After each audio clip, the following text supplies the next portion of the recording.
Le milieu du XXe siècle a vu un bouleversement majeur en mathématiques avec la naissance de la théorie des distributions.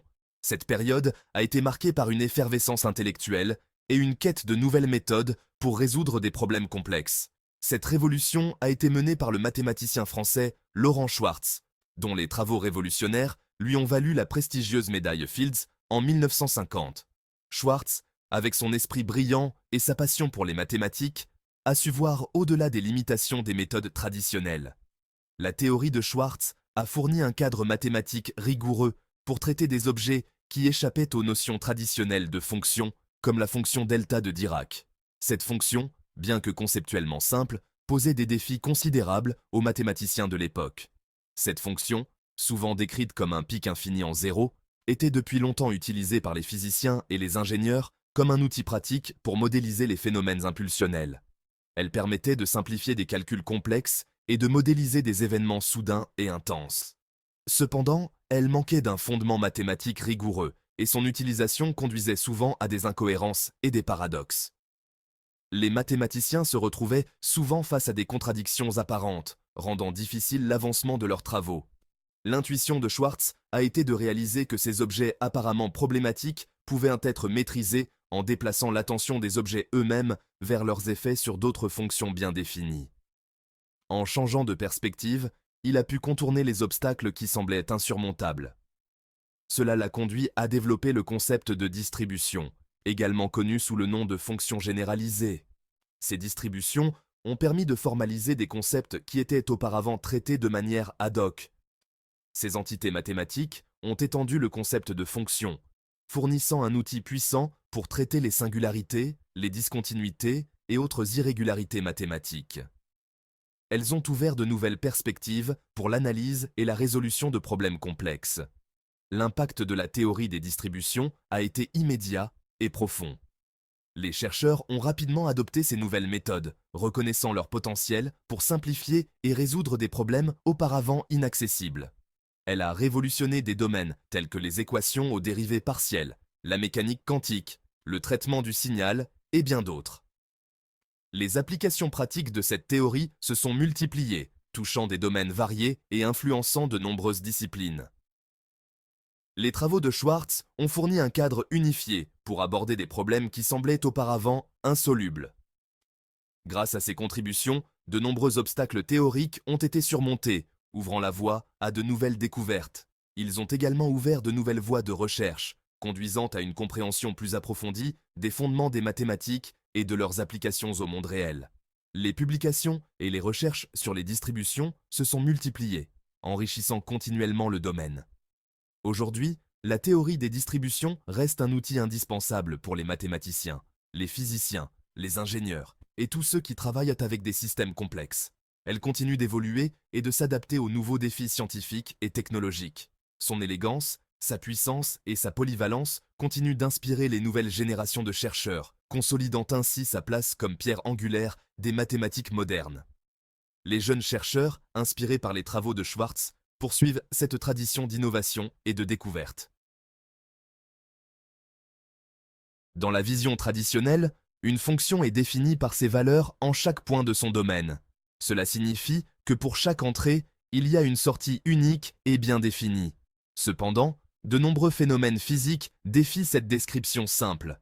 Par exemple, les phénomènes qui se produisent de manière très rapide ou sur des échelles de temps extrêmement courtes. Prenons l'exemple d'un impact soudain ou d'une impulsion électrique instantanée. Ces événements se produisent si rapidement qu'il est difficile de les capturer avec des fonctions traditionnelles. Ces événements sont caractérisés par un changement brusque et localisé qui se produit sur un intervalle infiniment petit. Ils créent des pics ou des impulsions qui ne peuvent pas être décrits par des fonctions continues et lisses. Représenter de tels phénomènes à l'aide de fonctions traditionnelles s'avère inadéquat. Les fonctions classiques ne peuvent pas capturer la nature instantanée et localisée de ces événements. Les distributions ou fonctions généralisées apportent une solution en déplaçant l'attention des valeurs ponctuelles vers l'effet de la fonction sur d'autres fonctions. Elles permettent de traiter des phénomènes qui ne peuvent pas être décrits par des fonctions traditionnelles. Au lieu de se demander quelle est la valeur de cette fonction en un point, on se demande quel est le résultat de l'intégration de cette fonction par rapport à une fonction test régulière. Cette approche permet de capturer l'effet global de la fonction sur une plage de valeurs. Ce changement de perspective nous permet de définir des objets mathématiques qui se comportent comme des fonctions à bien des égards, mais qui ne sont pas limités par les contraintes de l'évaluation ponctuelle. Cela ouvre de nouvelles possibilités pour la modélisation mathématique. La fonction delta de Dirac, notée delta de x, illustre ce concept. Elle est utilisée pour modéliser des phénomènes qui se produisent en un point unique. Ce n'est pas une fonction au sens classique du terme, car elle n'est pas définie en x égale à 0. En fait, elle est infinie en ce point et nulle ailleurs. Cependant, nous pouvons définir son action sur une fonction test régulière, phi de x par l'intégrale de delta de x fois phi de x dx égale phi de 0. Cela signifie que la fonction delta extrait la valeur de la fonction test en un point spécifique. Cette intégrale capture l'essence de la fonction delta. Elle extrait la valeur de la fonction test au point où la fonction delta était concentrée. Cela permet de modéliser des phénomènes localisés de manière précise. Cette approche nous permet d'intégrer la fonction delta et d'autres objets singuliers dans un cadre mathématique rigoureux. Les distributions offrent un moyen de traiter des phénomènes qui ne peuvent pas être décrits par des fonctions traditionnelles. Les distributions étendent ainsi le concept de fonction, offrant un langage plus complet et plus puissant pour décrire un éventail plus large de phénomènes. Elles permettent de modéliser des événements instantanés, des impulsions et d'autres phénomènes complexes de manière précise et rigoureuse. En utilisant les distributions, les mathématiciens et les scientifiques peuvent mieux comprendre et modéliser des phénomènes réels qui étaient auparavant difficiles à décrire. Cela ouvre de nouvelles perspectives pour la recherche et l'application des mathématiques dans divers domaines. Les distributions représentent une innovation majeure dans le domaine des mathématiques, offrant de nouveaux outils pour l'analyse et la modélisation. Elles permettent de repousser les limites de ce qui peut être décrit et analysé mathématiquement. En fin de compte, les distributions enrichissent notre compréhension des mathématiques et de leur application aux phénomènes réels. Elles nous permettent de voir au-delà des limitations des fonctions traditionnelles et d'explorer de nouveaux horizons mathématiques. Les fonctions test jouent un rôle crucial dans la théorie des distributions. Elles servent d'échafaudage sur lequel l'édifice des distributions est construit. Ces fonctions, notées phi de x, appartiennent à une classe particulière de fonctions infiniment dérivables à support compact. Être infiniment dérivable signifie que les fonctions test possèdent des dérivés à tous les ordres. Cette propriété de lissage garantit que les distributions, lorsqu'elles agissent sur elles, produisent des résultats significatifs. Un support compact implique que la fonction s'annule en dehors d'un intervalle borné. En substance, les fonctions test sont des fonctions régulières qui ne sont non nulles que sur une région finie et qui décroissent doucement vers 0 aux frontières. Cette nature localisée est essentielle pour sonder le comportement local des distributions. Une classe de fonctions test couramment utilisée est l'espace des fonctions lisses à support compact, noté d de oméga, où oméga est un sous-ensemble ouvert de la droite réelle. Un autre espace important est l'espace de Schwartz, noté S de R, qui est constitué de fonctions à décroissance rapide. Ces espaces, munis de topologies appropriées, fournissent le cadre nécessaire pour définir rigoureusement les distributions. Le choix de l'espace des fonctions test dépend du problème spécifique à traiter et des propriétés souhaitées des distributions. Les distributions, à la base, sont des fonctionnels linéaires agissant sur l'espace des fonctions test. Elles jouent un rôle crucial dans de nombreux domaines des mathématiques et de la physique. Cela signifie que chaque distribution définit une règle pour associer un nombre unique à chaque fonction test. Cette règle est essentielle pour comprendre comment les distributions interagissent avec d'autres objets mathématiques. Cette association, cependant, n'est pas arbitraire. Elle respecte les principes de linéarité. La linéarité est une propriété fondamentale qui assure la cohérence et la prévisibilité des résultats.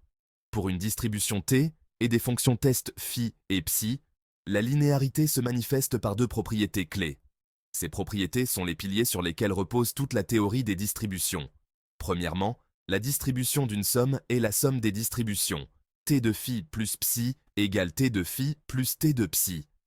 Cette propriété est connue sous le nom de linéarité additive. Cette propriété garantit que les distributions respectent la structure additive de l'espace des fonctions test. Elle assure que les opérations sur les distributions sont compatibles avec celles sur les fonctions test. Deuxièmement, multiplier une fonction test par une constante revient à multiplier le nombre résultant par la même constante. T de C, phi égale C, T de phi, où C est un scalaire. Cette propriété est appelée linéarité scalaire. Cette propriété garantit que les distributions sont compatibles avec la multiplication scalaire. Elle permet de manipuler les distributions de manière flexible et cohérente. Ces propriétés apparemment simples ont des implications profondes. Elles sont à la base de nombreuses techniques avancées en analyse mathématique.